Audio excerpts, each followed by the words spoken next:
आस माता की कहानी। एक साहूकार था, उसके 4 बेटे थे।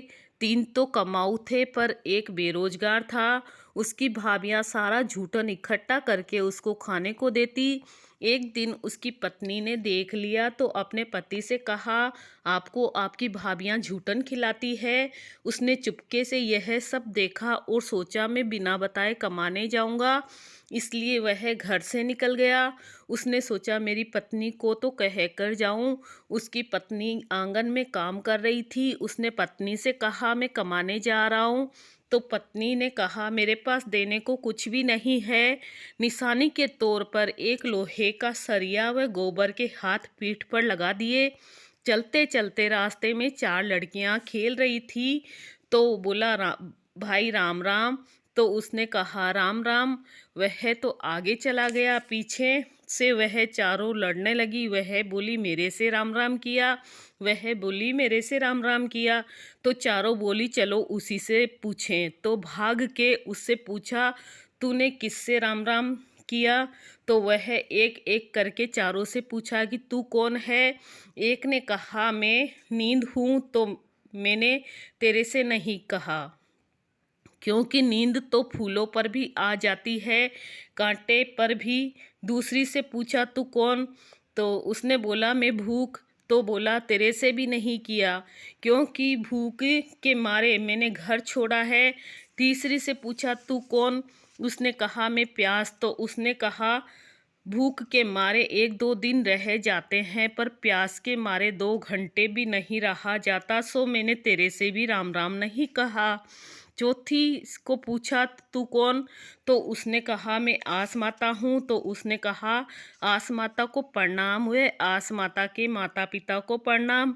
मैंने आपसे राम राम किया। तो उसने 4 कौड़ी दे दी और कहा, तू किसी के पास मत जाना, तेरे पास ही सब आएंगे खेलने के लिए। जब भी खेलने बैठे मेरा नाम लेके दाहिने पांव का अंगूठा मोड़ के बैठ जाना, जीत तेरी ही होगी। आगे चला, रास्ते में उसे धोबी मिला और उससे पूछा, बेटा तो तू साहूकार का लगता है, कपड़े फटे हुए क्यों है? तो उसने कहा, हाथ में लेखा नहीं है, पास में पैसा नहीं है, कहाँ से लाऊं? पर उस पर तो आस माता की कृपा थी, तो उस धोबी ने अच्छे कपड़े पहना दिए।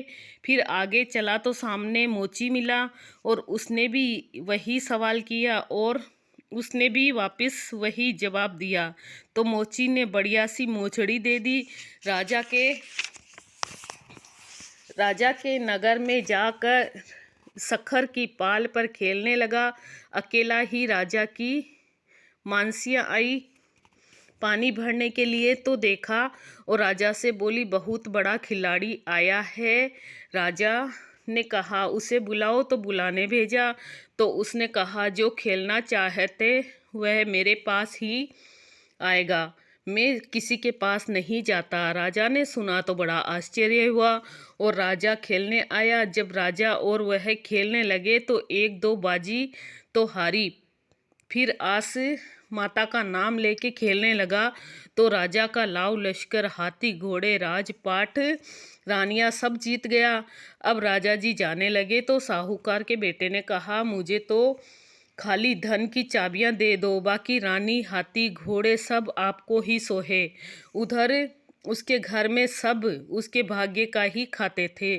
वो निकला कि घर में खाने के लाले पड़ गए।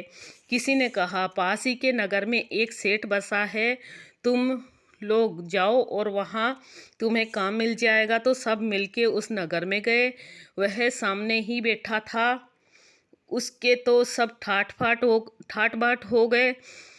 सोचा, मेरा लाव लश्कर आ रहा है। उसने ही पहचान लिया, मगर उसका परिवार उसे नहीं पहचाना। उन सब ने आके कहा, हमें काम चाहिए। तो उसने सबको अलग अलग काम दिया। अपनी माँ बाबूजी को कहा, आप सबको तनख्वाह दो।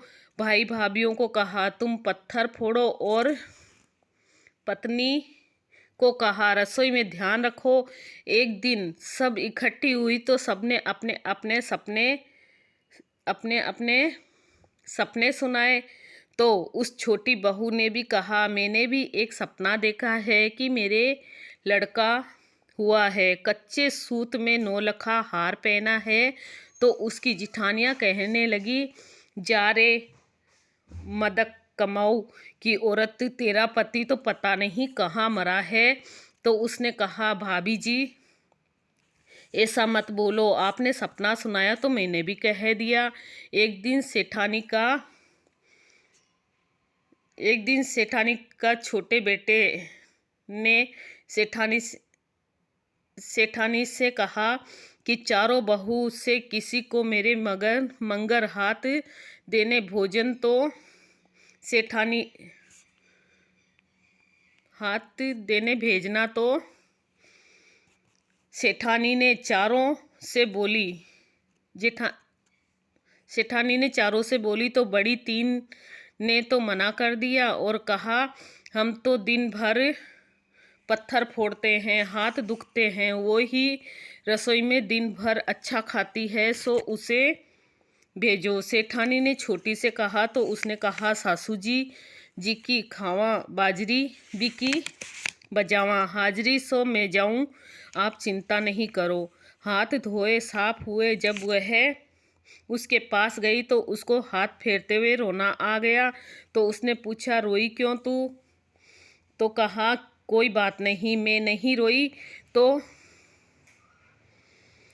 उसने कहा, सच सच बता। तो उसने कहा, आप तो बड़े लोग हैं, इसलिए आपके सोने के हाथ लगा हुआ है, लोहे की जगह सोने का सरिया है। मेरे पति के लोहे का सरिया व गोबर का हाथ था निशानी के तौर पर। तो उसने कहा, मैं ही तेरा पति हूँ, और पूरी कहानी सुनाई तो वह मान गई।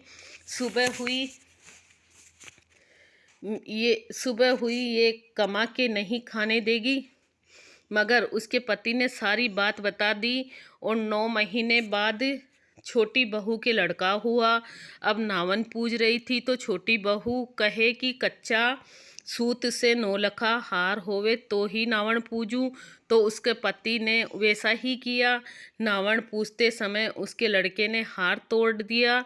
तो छोटी बहू बच्चे को डांटने लगी तो बड़ी भाभियाँ बोलने लगी, देवरानी जी बच्चे को डांटो मत, 3 बड़ी मम्मी है, अभी आँखों से पिरो देंगे। देवरानी ने सोचा कि ये वही भाभियाँ हैं जो दिन में फूटी आँख नहीं सुहाती थी।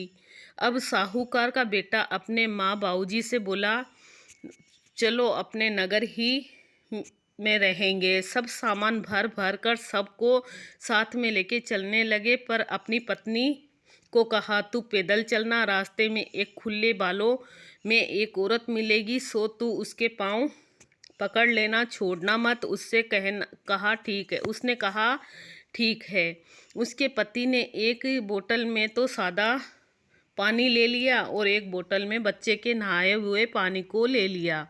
रास्ते में भाभियाँ बोली, प्यास लगी है, तो उसने बच्चे का नहाया हुआ पानी दिया। तो वो बोली, आपके प्रताप से यही पानी पी लेंगे। सो देवर ने कहा, भाभी आप जैसा मैं नहीं हूँ, लो अच्छा पानी पियो। अब रास्ते में वह औरत मिली तो उसके पाँव पकड़ लिए और बोली, आस माता सब आपका ही प्रताप है। आस माता ने आशीर्वाद दिया तेरे साथ, और 7-14 पीढ़ी तक लक्ष्मी नहीं जाएगी। सब नगर पहुँचे, सब बोले चोर आए, डाकू आए। तब सेठानी बोले, नहीं चोर न डाकू, साहूकार के बेटे को आस माता टूटी है, बच्चे का 10 टन करने हुए वापस नगर में रहने आए। आस माता जैसी साहूकार के बेटे को टूटी, वैसी सबको टूटना, कहते सुनते हुकारा भरते सबको टूटना। आस माता की जय। आस माता की कहानी सुनाइए।